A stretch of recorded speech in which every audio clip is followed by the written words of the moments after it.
says, we have been told that you and your wife homeschooled your children. Congratulations.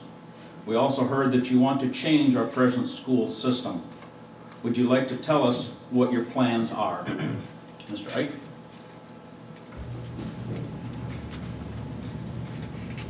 Well, let me deliver some truth, because it's important. We did not homeschool our son. He went to Port Huron Area School District, and he graduated from Port Huron Northern. So, another rumor that's not accurate. I'm a product of public education. My dad was a public educator. I have a sister that's a public educator in Saginaw, another sister that's a public educator in Heartland. I have a sister-in-law that's a public educator. I believe in public education. I think it's again, unfortunate that I've been linked to the destruction of public education. It's totally ridiculous, and it's some of that, I think, it's the, I guess, ethics and integrity of those that are suggesting that that's what my background is. We need public schools. We need good public schools. And if the state's going to make public education or education a priority, they need to fund it the same way.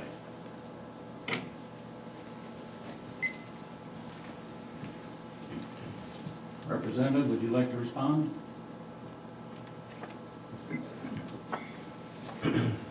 The code word is family choice of education. Those are the code words. Pay attention. I was counting up the other day. My children have 17, grandchildren by the way, have 17 choices for education, including homeschool, private school, charter schools, schools of choice. 17 choices, and that's kind of the key that's out there. In fact, I support all those. I support the option that people, if they want to homeschool, I think it's a great idea, and so we should have some options. But a school in a small community is very key. And if they're doing their job, I'd not like to see them torn apart. Carol, would you like to respond? As with everything else, public schools need to be accountable. And public schools are the strength of our small communities because they take everyone, and everyone has an opportunity to be a part of it. So I support public schools with every part of me. I also understand that there are some reasons why there are some charter schools or some specialized schools, but the public schools are the strength of our community and the strength of our democracy.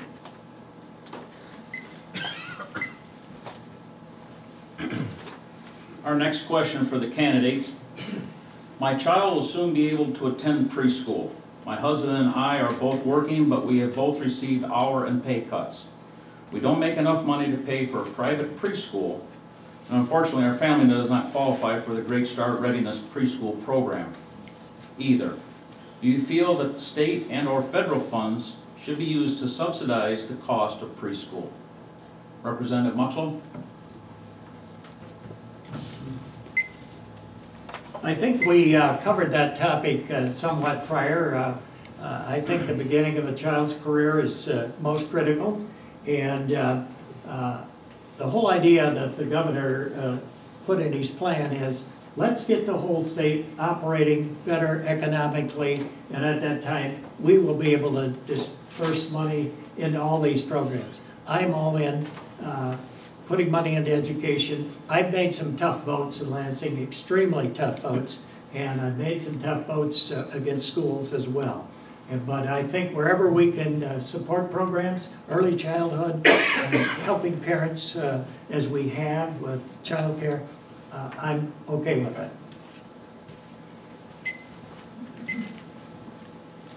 Mr. Ike?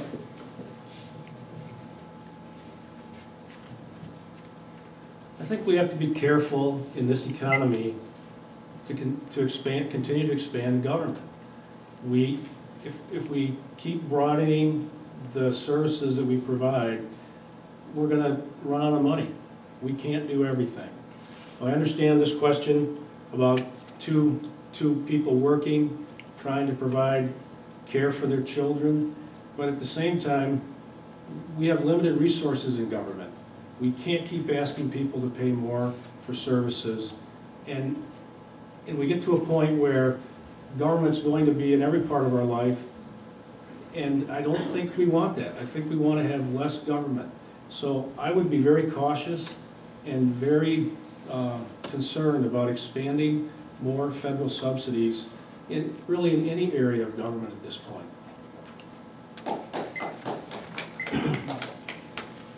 Carol Campbell.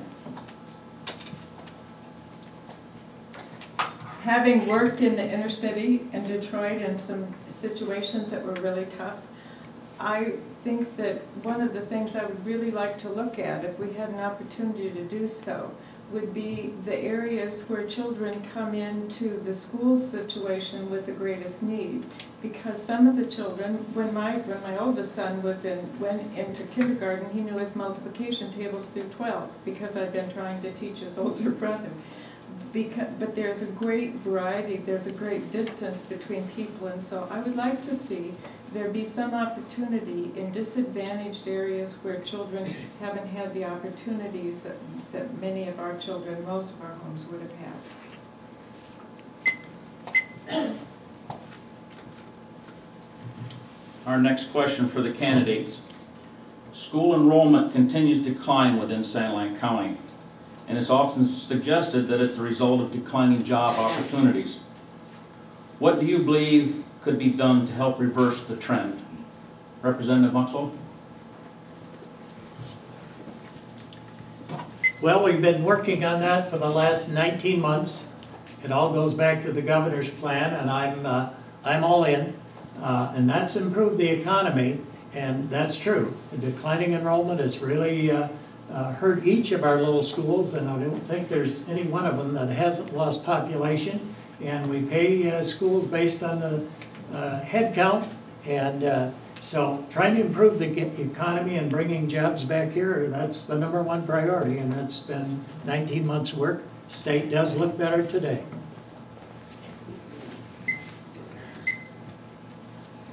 Mr. Ike?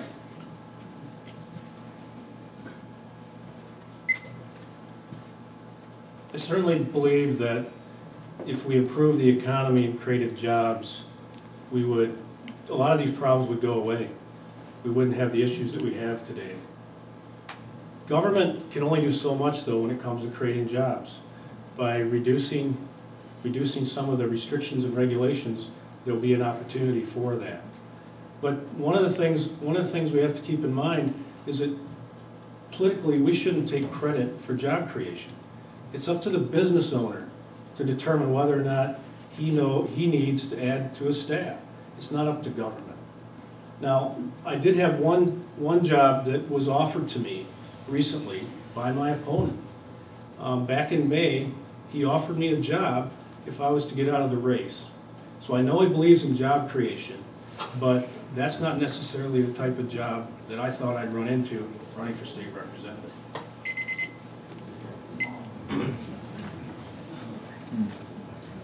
Next we'll hear from Carol Campbell.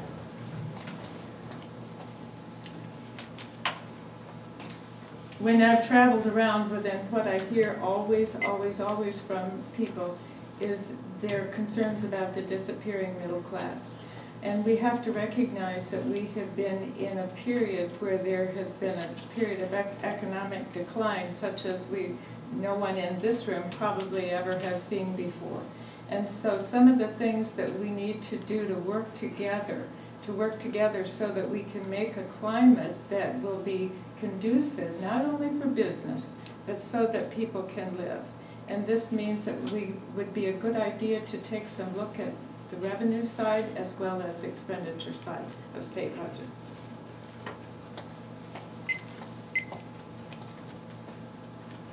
We will now hear our closing statements from our state representative candidates for the 83rd District. I would ask that Representative Paul Muxlow come first. I'll take a moment to respond to that comment that Mr. Eck mentioned. I did speak to him. We're both in the Republican Party. I did ask him if he would consider waiting, and I said I can work with you, and we're talking about in campaigns and so on. And I didn't have a job to offer him, so I'm not sure exactly where that came from. He did ask me, the conversation, are you offering me a job to get out of the race? No, I didn't have a job, unless it would be put against signs for me. So so anyway, that conversation lasted 3 minutes, and that's pretty typical for people talking, particularly in the same party. Would you wait in days of term limits? So if we're going to get into those discussions, I'd be very happy to, and we'll get back into those brochures and who would gain from them. So thank you.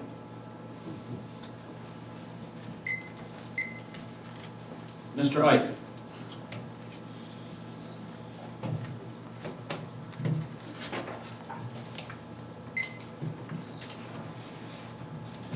Thank you all for coming tonight, taking the time out. It's one of the nicer evenings we've had in a long time because it's not 90 degrees still, 8 o'clock.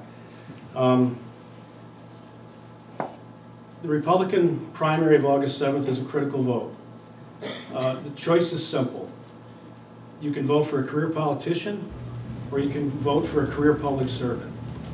For the last 33 years, I've served the community that I've lived in. I've dedicated my life to helping and doing the best I can for the customers and taxpayers of the city I work for. And I'll do the same for you as state representative. Again, I'd like to thank you for your attention tonight and ask for your support August 7th.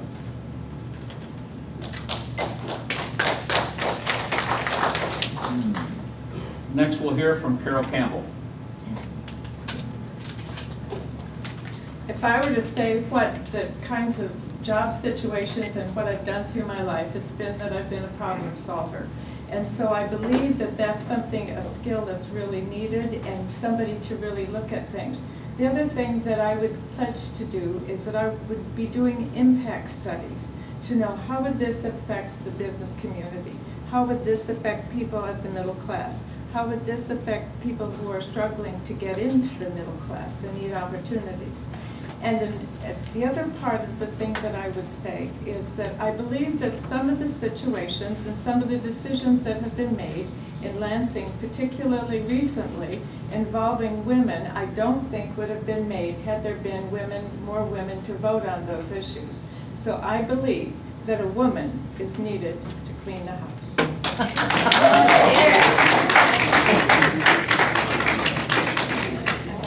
That concludes our broadcast here for the evening. Would you join me in congratulating these candidates for being here this evening?